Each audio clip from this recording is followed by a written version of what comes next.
আগামী 5 আগস্ট অভ্যুত্থানের 1 বছর পূর্তি এবং 8 আগস্ট ডক্টর ইউনূস সরকারের 1 বছর পূর্তি। এই দুই দিবসকে কেন্দ্র করে বিভিন্ন মহলে এক ধরনের উদ্বেগ উৎকণ্ঠা রয়েছে এবং সেই উদ্বেগ উৎকণ্ঠা যতটা না আছে তার চেয়েও সম্ভবত সরকার একটা ভীতিকর অবস্থার মধ্যে রয়েছে, যার ফলশ্রুতিতে আমরা দেখতে পেলাম পুলিশের স্পেশাল ব্রাঞ্চ একটি বিজ্ঞপ্তি জারি করেছে 29 জুলাই থেকে 8 আগস্ট পর্যন্ত ব্যাপক নিরাপত্তা ব্যবস্থা জোরদার করার। আসলে কি ঘটতে যাচ্ছে এ বিষয়ে আমরা আলোচনা করবো। আমাদের সঙ্গে আজকে যুক্ত রয়েছেন রংপুর বেগম রোকেয়া বিশ্ববিদ্যালয়ের সাবেক উপাচার্য এবং জানিপপের chairman doctor lieutenant colonel Nazmul Hasan Kalimullah. Doctor Nazmul Hasan Kalimullah, আপনাকে স্বাগত জানাচ্ছি আমাদের অনুষ্ঠানে। যে বিষয়টি আলোচনা ভূমিকাতে বলছিলাম, আপনার কি ধারণা আসলেই তেমন কোনো উদ্বেগজনক পরিস্থিতি তৈরি হয়েছে? বেশ কিছু আপনার খবরাখবর যেটা আমরা পাচ্ছি, যেমন অস্ট্রেলিয়া থেকে আপনার অনলাইন শো করেন ফজলুল বারী, তিনি জানান দিলেন যে পরশুদিন দিল্লিতে আওয়ামী লীগের টপ ব্রাস যারা তারা বসে সিদ্ধান্ত নিয়েছেন যে অচিরেই প্রবাসী সরকার গঠন করবে। এখন বিষয়টা তাৎপর্য অপরিসীম। এখন যেই দেশের যাত্রা শুরু প্রবাসী সরকার দিয়ে, সেই দেশে আবার ভিন্ন মাত্রা যুক্ত হতে পারে যে প্রবাসী সরকার যদি বাস্তবেই গঠিত হয়। আর আমাদের প্রতিবেশী রাষ্ট্র মিয়ানমারে কিন্তু আমরা জানি দুটি সরকার বিদ্যমান, একটি জুন্তা সরকার, একটি প্রবাসী সরকার। তো ফলে এটি অভাবিতপূর্ব ঘটনা বলে মনে হয় না। প্রবাসী মানে গভর্নমেন্ট ইন এক্সাইল ইংরেজিতে যেটাকে বলা হয়ে থাকে। এক্সাইল মানে হচ্ছে নির্বাসিত বা আপনার প্রবাসে তারা আছেন এইরকম। অবশ্যই জান্তা সরকারের পক্ষ থেকে তাদের বিদ্রোহী হিসেবেই চিহ্নিত করা হয়েছে। আপনার কয়েনিস ঠিক আছে সেদিক থেকে বিবেচনা করলে। এখন কে কিভাবে চিহ্নিত করছেন, বিদ্রোহী সরকার এইভাবে ট্রিট করা হয়, জাতীয় সরকার অথবা বিদ্রোহী সরকার। জি, আপনার এটা দৃষ্টিভঙ্গির ব্যাপার, সেটি তো আছেই। তবে ইট এক্সিস্টস, মানে বিষয়টা হচ্ছে দুটো এন্টিটি এক্সিস্ট করছে, একটা দখলে আছে আর একটা দখলে নাই। বিষয়টা এরকম, যেমন ইউনূস সরকার এখন বাংলাদেশের দখলে আছে, আর যদি ওরকম একটি সরকার গঠিত হয় তারা হয়তো পুরো বাংলাদেশের নিয়ন্ত্রণে নাও থাকতে পারেন। যেমন আপনার রৌমারী চির স্বাধীন একটি এলাকা কুড়িগ্রামের, পাকিস্তানের অকুপেশন ফোর্স সেখানে কখনো পৌঁছাতে পারেনি বা হানা দেওয়ার চেষ্টাও করেন ওই অর্থে, দুর্গম জায়গা বিবেচনায়। তো এইরকমের মুক্তাঞ্চল সৃষ্টিও হতে পারে, মানে সবই সম্ভব এই সব সম্ভবের দেশে। তো এইরকম আপনার একটা পটভূমিতে আপনার স্পেশাল ব্রাঞ্চের ডিআইজি মহোদয় পলিটিক্যাল, তার এই চিঠি সেটি কিন্তু এক ধরনের আবহ তৈরি করার ক্ষেত্রে ভূমিকা পালন করছে। যেমন নির্দেশনা পরিষ্কার বলা আছে, মোটরসাইকেল, মাইক্রোবাস কিংবা অন্যান্য যানবাহন তল্লাশির জন্য তাগাদা প্রদান করা হয়েছে, গণ ভাবে আপনার নজরদারি বাড়ানো এবং সেই সঙ্গে আপনার যেটা গ্রেফতারি পরোয়ানা আছে সেগুলো তামিল করা, তারপর আপনার তল্লাশি বাড়ি বাড়ি হানা দেওয়ার মতো নির্দেশনাও সেখানে প্রদান করা হয়েছে। অর্থাৎ রীতিমতো একটা সাজ রব, যেটি এমনিতে আর হয়নি।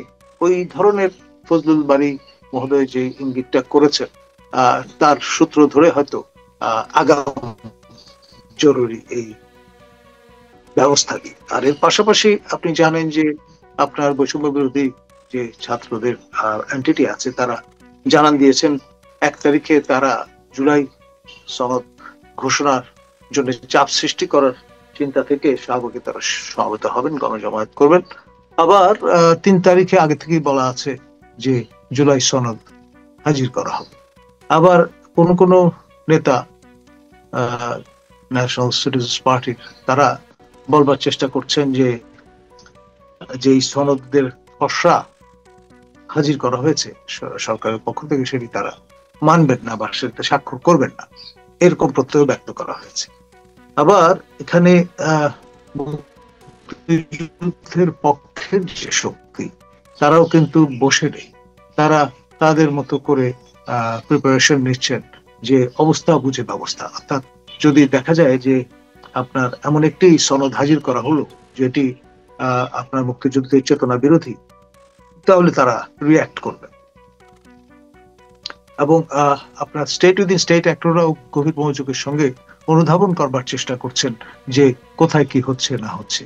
যেমন কোনো কোনো সূত্র থেকে বলা হচ্ছে যে যারা ক্ষমতা হারিয়েছেন তাদের উদ্যোগে আপনার প্রশিক্ষণ প্রদান কর্মসূচি শুরু হয়েছে তাদের নেতা কর্মীদের, তারা যাতে অ্যাকশনে যেতে পারেন।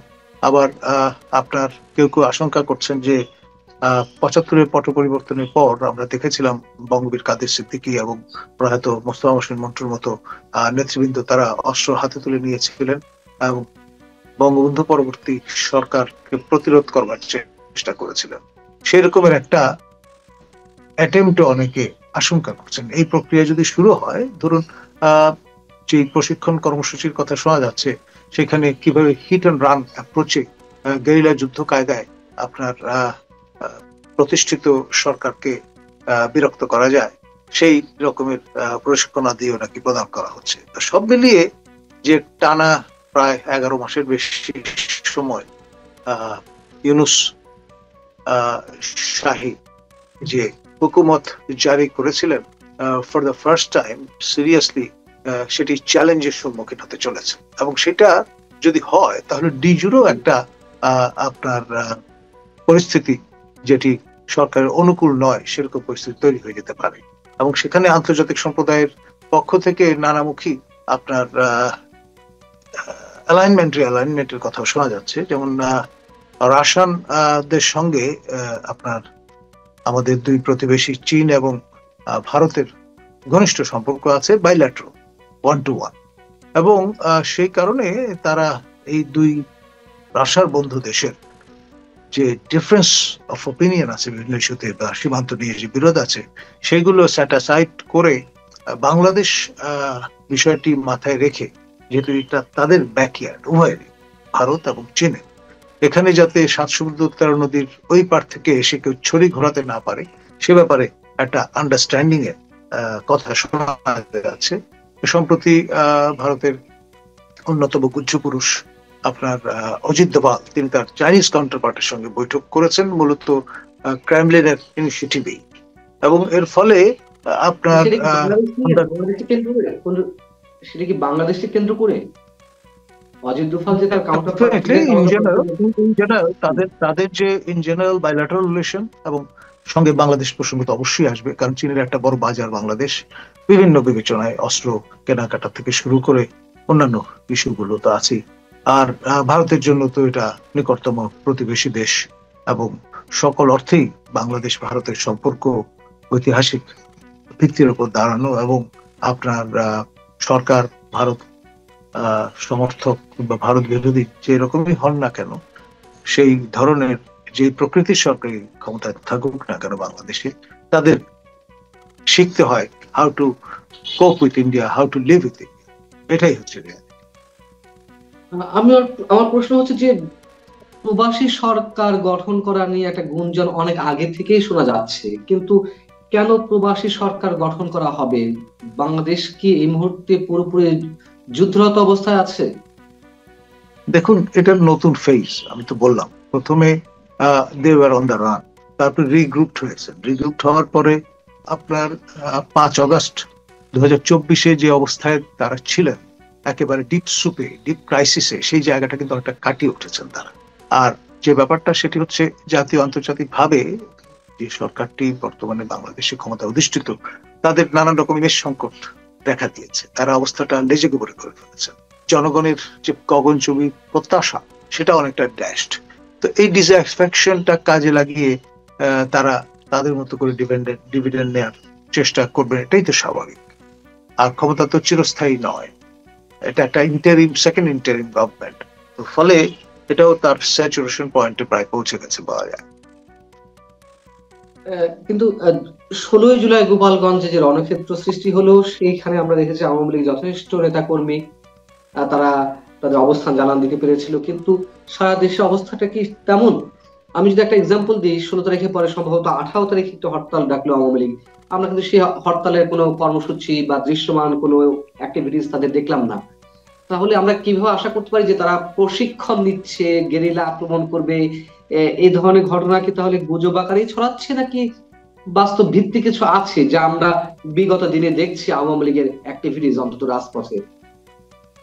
দেখুন, এই যে সাহস করে হরতাল আহ্বান করা, এটাও কিন্তু একটা সিগনিফিকেন্ট ডেভেলপমেন্ট। আপনি এনফোর্স করুন বা না করুন, কিন্তু ডিজুরো সেন্সে আপনি কিন্তু জানান দিয়ে বসলেন যে আপনি মরে যাননি, আপনি আছেন। আপনার নেতা কর্মী সমর্থকরা নাই নাই করেও দেশ ছেড়ে চলে যাননি, তারা আছেন, তারা অবস্থান করেন। এটা একটা বিষয়। আরেকটি হচ্ছে পিকেটিং। তারা যদি এই সময় করতে চান, ন্যাচারালি হয়রানির সম্মুখীন হবেন, সফট টার্গেট হবেন। সেটি বুঝে শুনে নিয়েই তারা শুধু প্রচারণার মধ্যেই হয়তো নিজেদের সীমায়িত বা সীমাবদ্ধ রেখেছে। আর একবার যখন বিষয়টি চাউর হয়ে যায় যে তারা মরে যায়নি, তারা জীবিত আছে, তাহলে আপনার বিষয়টা একরকম দোতনা বহন করে। যেমন ধরুন, আজকে আমি সকালবেলা চ্যানেল 16 কানাডায় ইসমাইল মহোদয়, তিনি সম্মানীয় অ্যাঙ্কর, তিনি শো করছিলেন। সেখানে অনেক দর্শক শ্রোতা আমাকে জিজ্ঞেস করছিলেন যে মঞ্জুর আলম পান্না মহোদয়কে দুদিন ধরে আমরা দেখছি না, ওনার কি শরীর খারাপ, না আপনার যে অভিযান পরিচালিত হচ্ছে সেখানে তাকে নাকাল করবার চেষ্টা হচ্ছে ইত্যাদি। আমি অবাক হইনি, কারণ একেবারে সম্মুখ সারির যে কণ্ঠ যোদ্ধা যে কজন বাংলাদেশে এখন আছেন, অগ্র সেনাপতির ভূমিকা পালন করছেন, তার মধ্যে আপনি অন্যতম। তো ন্যাচারালি আপনাকে নিয়ে শুধু জাতীয় গণ্ডিতেও যে আলোচনা হচ্ছে আছে, আপনি ম্যাটার করেন, সেটা কিন্তু আমি নিজে আজকে অনুভব করলাম। আমার হ্যাটস অফ টু ইউ।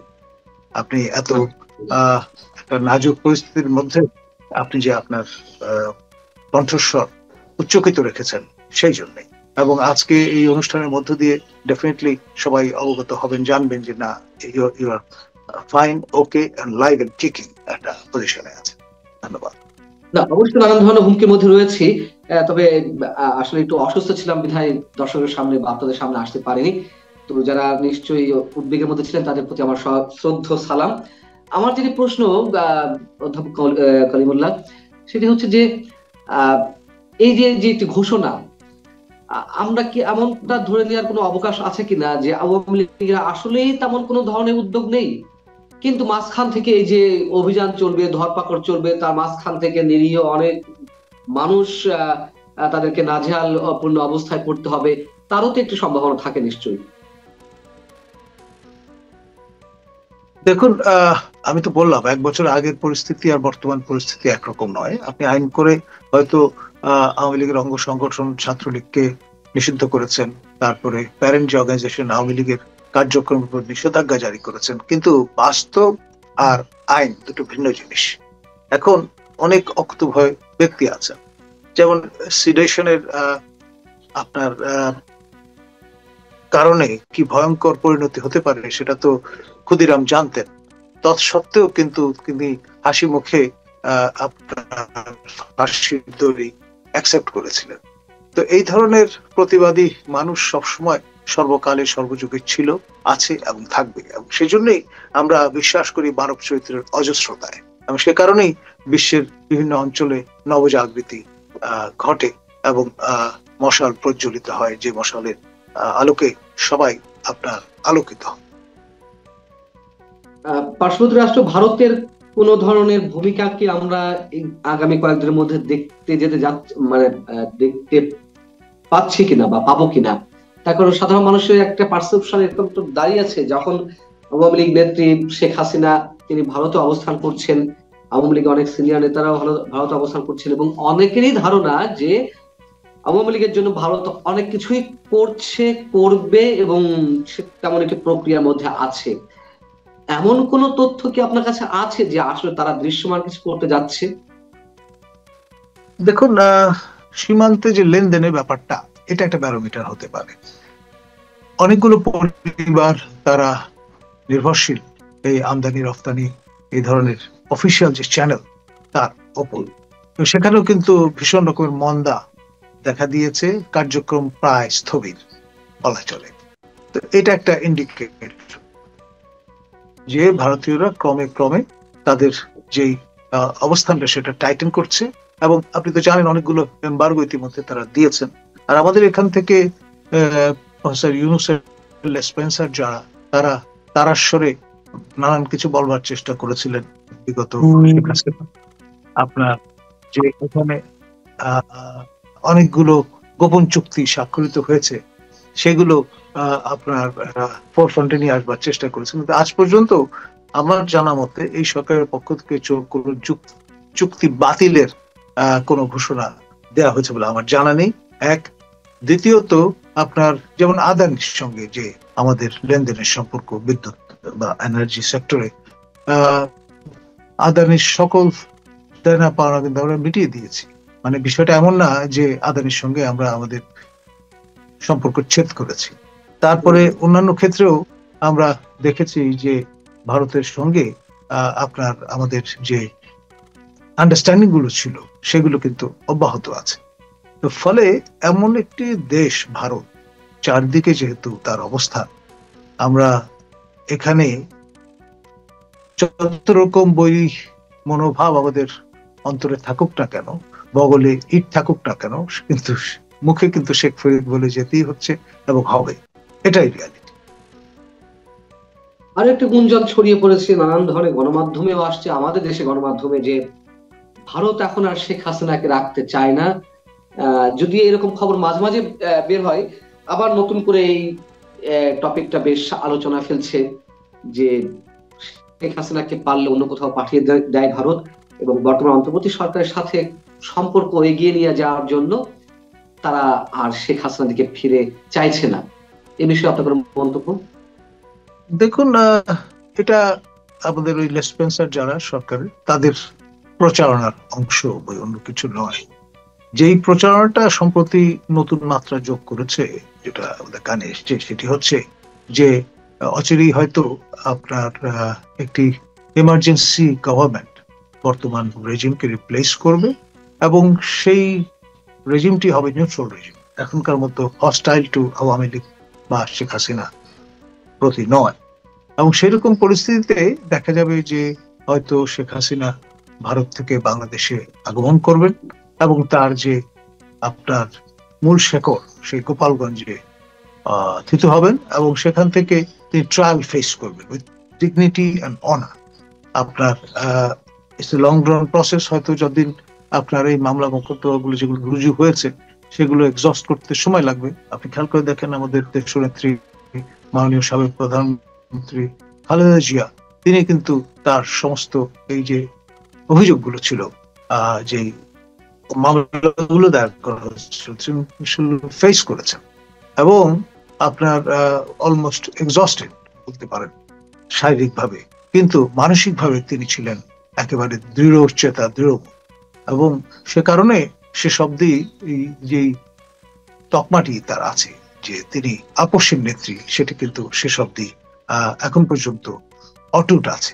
তো সেই রকম একটি দৃঢ়তা কিন্তু শেখ হাসিনারও আছে। আপনি সমালোচনা করতে পারেন, নানান রকম অভিযোগ করতে পারেন, সেটা এক বিষয়। খেয়াল করে দেখেন 111-এর সময় দুই নেত্রীর উপর যে চাপ প্রয়োগ করা হয়েছিল, দেশনেত্রী তো দেশ ছেড়ে যাননি, আর জননেত্রী তিনি কিন্তু সকল ভ্রুকুটি, সকল প্রতিবন্ধকতা উপেক্ষা করে তিনি বাংলাদেশে ফিরে এসেছিলেন ইংল্যান্ড থেকে, এবং আপনার তিনি ফেস করেছিলেন, যা ফেস করাটা সবাই ভেবেছিলেন, অবাক হয়েছিলেন যে কেন ফেস করছেন। 111-এর সময়টি আর এখনকার সময়টি নিশ্চয় অনেক পার্থক্য। আমি যে প্রশ্ন করতে চাচ্ছি তার আগে একটু জড়িয়ে নিতে চাই। আপনি যে মানে বক্তব্যটি দিলেন যে শেখ হাসিনা ফিরে আসতে পারেন, একটি জাতীয় মানে জরুরি অবস্থা ঘোষণা করা হতে পারে, তার মধ্যে দিয়ে তিনি ফিরে এসে মামলা ফেস করবেন, গোপালগঞ্জে থিত হবেন। আমার আগ্রহ থেকে আমি একটু জানার চেষ্টা করছি, এটা কি আপনার পারসেপশন, নাকি কোনো ধরনের ইনফরমেশন, নাকি কোনো ধরনের ইকুয়েশন? এটা আমার পারসেপশন নয়, এক। দ্বিতীয়ত, ধরুন আপনি বা আমি, আমরা যারাই টকশো অ্যাটেন্ড করি, আমরা বিভিন্ন সূত্র থেকে নানান রকমের তথ্য উপাত্ত সংগ্রহ করি বা আমাদের কাছে আসছে, তার উপর ভিত্তি করে আমরা বিশ্লেষণ হাজির করি। বিষয়টা অনেকটা সেই রকম। আপনার ডেফিনেটলি কেউ যদি নির্বাসনে যান, যেমন ধরুন আয়াতুল্লাহ রুহুল্লাহ খোমেনি, তিনি প্রথমে ইরাকে গিয়েছিলেন, তারপর চলে গিয়েছিলেন ফ্রান্সে, এবং যথারীতি তিনি ফিরে এসছেন। এবং শেখ হাসিনাও চিরস্থায়ী বন্দোবস্তের একটা ব্যবস্থা করে ভারতে গেছেন এমনটি আমি মনে করি না।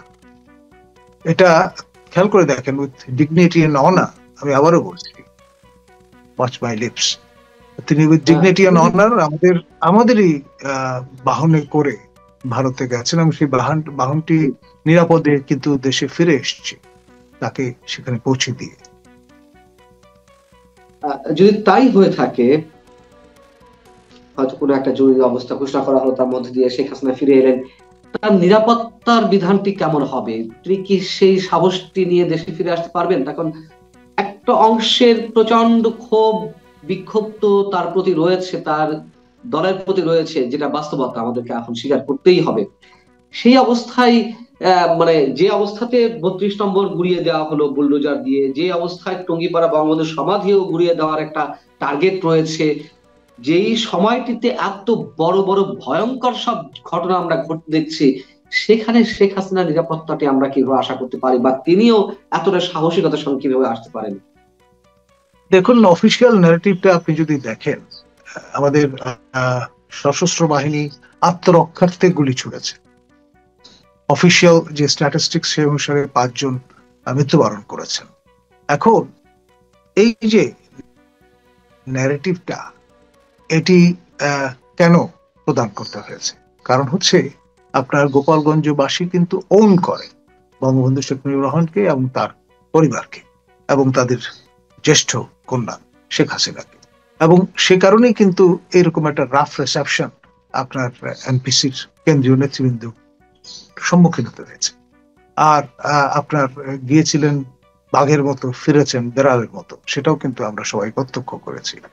আমাদের এই বয়ানগুলো হয়তো অনেকের অপছন্দ হবে, বাট রিয়ালিটি ইজ রিয়ালিটি, সেটা তো স্বীকার করতেই হবে। নির্বাচিত হয়েছিলেন, তো সেই জন্য মানুষ এবং হিউম্যান সাইকোলজি অদ্ভুত, মানে এটা আপনি সাধারণ কোনো হিসাবে মেলাতে পারবেন। ক্ষমতায় থাকলে একরকম, ক্ষমতার বাইরে চলে গেলে আরেক রকম। অনেক ধন্যবাদ প্রফেসর নাজমুল হাসান কলি বলে আপনাকে আমাদের সঙ্গে যুক্ত থাকার জন্য। দর্শক, শেষ করছি, নিশ্চয়ই উদ্বেগ উৎকণ্ঠা থাকবেই। যে অবস্থা আমরা চারিদিকে দেখতে পাচ্ছি, তার মধ্য থেকেই আমাদেরকে ভালো থাকার চেষ্টা করতে হবে। আশা করছি ভালো থাকবেন। আল্লাহ হাফেজ।